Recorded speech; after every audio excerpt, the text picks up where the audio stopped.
পর্যায়ে বক্তব্য রাখবেন সংযুক্ত গার্মেন্টস শ্রমিক ফেডারেশনের সভাপতি, সমন্বিত গার্মেন্টস শ্রমিক ফেডারেশনের সংগ্রামী সভাপতি রফিকুল ইসলাম রফিক ভাই।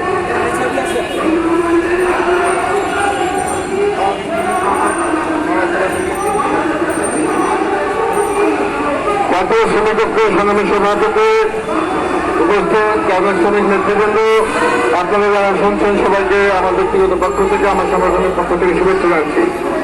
বন্ধুরা আমার, আপনারা জানেন যে একটি রক্তক্ষয়ী সংগ্রামের মধ্য দিয়ে ছাত্র শ্রমিক জনতার লড়াইয়ের মধ্য দিয়ে, রক্তের মধ্য দিয়ে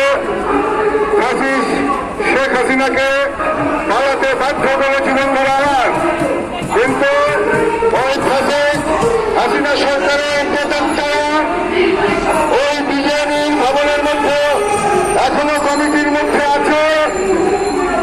ওই ফ্যাসিস্ট শাহজাহান খানের প্রতাপতারা ওই আশুলিয়ায় তারা এখনো ষড়যন্ত্র করছে।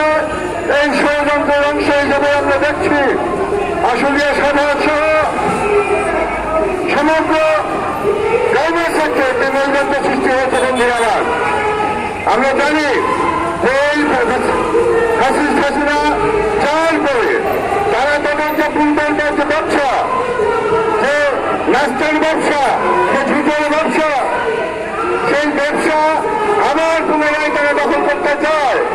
সেই দখল করার পাইকারা যেহেতু করতে পারছে না, তাই বিশৃঙ্খলা সৃষ্টি করে এমন একটি অবস্থা সৃষ্টি করছে যে বাংলাদেশের ৭৪% বৈদেশিক মুদ্রা অর্জনকারী যে গার্মেন্টস শিল্প, সেই কারখানাকে অস্থিতিশীল করতে চায়। তারা বাংলাদেশে আরেকটি অস্থিতিশীল করে এই শ্রমিকের হাতের কাজ বন্ধ করতে চায়। তবে আমরা জাতীয় শ্রমিক ঐক্যের পক্ষ থেকে তাদেরকে হুঁশিয়ার করে দিতে বলতে চাই, আপনারা আর একটি পাও বাড়াবেন না। আর এই বিজেপির কতগুলো ডাইরেক্টর রয়েছেন, আমি তাদের নাম বলতে চাই। খন্দকার রফিকুল ইসলাম, যিনি এখন ভারপ্রাপ্ত আছেন, আপনি ষড়যন্ত্র করছেন, আমরা বন্ধ পাচ্ছি। ওই রাকিব বলে একজন গার্মেন্টসের মালিক আছেন, তিনি ষড়যন্ত্র করছেন। নাসির বলে আওয়ামী লীগের ডাইরেক্টর আছে, তিনি ষড়যন্ত্র করছে। কোন ষড়যন্ত্র কিন্তু আমরা মানব না। আমরা প্রয়োজন হলে ওই বিজেপিতে যে আপনাদের ষড়যন্ত্র কাজ ভেবে বন্ধুরা আমার, আমি সবশেষ বলতে চাই, যে শিল্প বাংলাদেশের ৪০ লক্ষ মানুষের তথা প্রায় ২ কোটি মানুষের জীবন জীবিকা নির্ভর করে, সেই শিল্পকে হস্তশীল করলে আমরা শ্রমিকরা বসে থাকবো না, আমরা শ্রমিকরা বসে থাকবো না। দুনিয়ার মজদুর এক হয়। ধন্যবাদ জানাচ্ছি রফিকুল ইসলাম কথা বলার জন্য। সংগ্রামী ভাই বন্ধুগণ,